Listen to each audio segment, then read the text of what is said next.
TV. But let's bring in royal commentator Emily Andrews now, because Emily, we've heard about so many members of the royal family stepping back. You know, we know that the Princess of Wales, Kate, is not going to be around until sometime after Easter. King Charles now not going to be around. Andrew obviously out of the game completely. It's leaving them all a bit bereft, isn't it? Well, yes, I guess this is, be careful what you wish for. For a long time when Charles was the heir, Prince of Wales, he had sort of talked about having a slimmed down monarchy. And now we do have such a slim monarchy, perhaps some might say transparent, because there are so few members to carry out what are important royal jobs. We've got, the king, as he's just been reported, is suffering a form of cancer, so he's going to be out of all public-facing duties, but he is still going to do those affairs of state, as Sarah said. And we've got the Princess of Wales, who is recuperating at home after serious abdominal major surgery, so we won't see her until after Easter. And so Camilla, we've got Queen Camilla sort of holding the fort. And I think it does sort of really focus the mind on, what exactly do we want our royal family to do? Because, yes, of course, that business of state, as Peter will know, the weekly meetings with the Prime Minister, the correspondence with his 13 other Prime Ministers in the realms of which he's head of state, and all the kind of constitutional governmental business he has to do. But really, when it comes to the kind of the iconography of monarchy, of what, us, the man and woman in the street think about monarchy, it is members of the royal family, particularly those very senior members of the royal family, the King, the Queen, the Prince and Princess of Wales, getting out and about, doing those walkabouts, visiting those charities that are very, very important for the popularity of the monarchy. Well, absolutely right. Emily, let me come back to you, Sarah, because there has been a kind of strain already on the working royals, hasn't there? Because they haven't been able to fulfil all the things that they have to do. And in the event that these upcoming tours can't go ahead with the King, I mean, can anybody else be drafted in to do them? No, I think really he would want to be travelling to those Commonwealth realms, Canada and Australia and New Zealand, for example, as monarch, and they would want him to be the first member of the royal family of this reign to be travelling to those countries. So it is likely that they will be postponed depending on the length of the King's treatment and recovery. But the tour to Canada was due to be taking place in the spring, in May. That's not very far off. Australia later on in the year, more like the autumn. We're still a way off that. We have no idea on the kind of time frames on this at the moment. But it certainly does, as you've been discussing, highlight just how thin on the ground the members of the royal family are when you take out the Princess of Wales and the Prince of Wales, who was going to be taking a little bit longer off to help his wife settle back in at home and look after the children. We had this statement from Kensington Palace earlier on today, a briefing to the Sunday papers as well, that he was going to be back to duties this week. I think that's significant and certainly choreographed as a way of reassuring the public that the Prince of Wales is back to business, while then later on, a few hours later, we get the news that the King is going to be taking some time out. But that is an awful lot of pressure on the remaining members of the royal family. Camilla, who's going to be torn between wanting to support the King, but also carry out a full diary of engagements, we're told. Princess Anne, the Duke and Duchess of Edinburgh. Yes.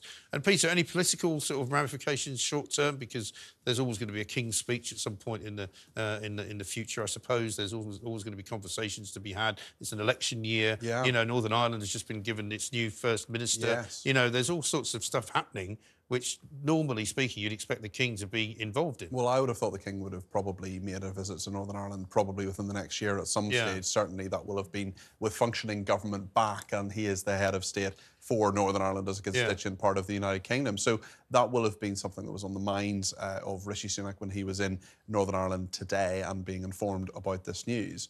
What's interesting as well is I think that there are, I mean, the 14th of November is the most likely date, I think, for a general election. That is actually the King's 76th birthday. Right. And what's interesting is that we're so focused on politics and the problems that Rishi Sunak is having, the huge lead that Labour has, that actually perhaps the unifying nature of the royal family and the fact that so many people, including Republicans in Northern Ireland, that you mentioned Northern Ireland, the First Minister there, Michelle O'Neill, is a Republican who within the last 36 hours has been talking about a united Ireland, getting rid of the monarchy for Northern Ireland completely, has sent her best wishes and is sending all good wishes, as are so many other people as well. So this sort of unifying nature of this might actually let us take a slight step back. Politically as well, it's interesting because we're going quickly towards recess for half-term next week.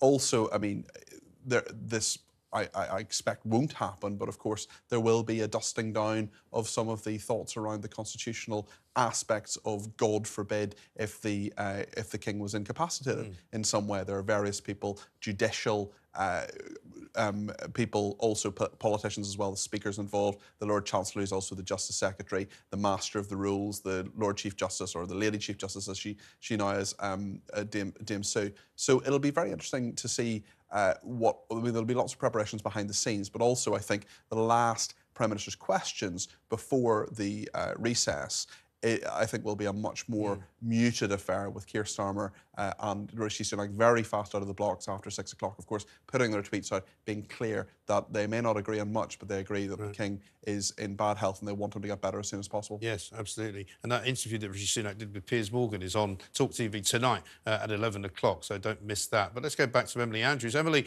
on Piers Uncensored, Piers Morgan, just before this show, Tom Bower said that he was under the impression, or had been informed by somebody, that King Charles wasn't very well, hadn't been very well. And so this, for him, was not such a surprise. Had you heard that the King was in poor health? No, and actually, I had heard quite the opposite. That he was in good spirits. Actually, he's had he's really enjoyed his first kind of full year as monarch. I mean, you have to remember as well that when we're sort of talking about the royal family, they are a family. So we kind of obviously talk about the monarch as head of state, but Charles has enjoyed obviously the sort of the burden, shall we say, of kingship, but also at the same time it is a family that have been, grieving the loss of a much beloved grandmother. Yes, the Queen Elizabeth was 96, and so it was kind of a sad inevitability, but they were still losing the matriarch of the family. And so Charles obviously has stepped up both that in terms of head of the family and as head of state. And he's I mean, Camilla even told him sort of, slow down a little bit, because he does work so hard. And his health has, well, like all of us, he's entitled to privacy. So I don't know all the ins and outs of his health, but I mean, he eats very well. He exercises every morning. He religiously does these army exercises that he got from the Duke of Edinburgh, who he also did them every morning. He's very fit for a man of his age. He eats incredibly well, doesn't skip lunch, doesn't eat lunch famously. So actually, and I'd heard that he was on very good form, actually. So I think obviously the prostate, benign, enlarged prostate, it does happen to many men, and particularly men when they get into their 60s and their 70s. But for me personally, I was quite surprised and shocked by the news today. Having said that, obviously he's incredibly fortunate because he's our head of state. He's in the very privileged position of having every kind of medical consultant at his disposal, and this cancer would have been picked up very quickly, possibly much more quickly than it would have done in, say, you or I. So we hope that the treatment, which is as an outpatient, doesn't have to go into hospital for it, will be successful, and he'll be able to return to public duties as soon as possible. Emily, thanks very much indeed. Emily Andrews there reporting into us. Sarah, thank you very much indeed.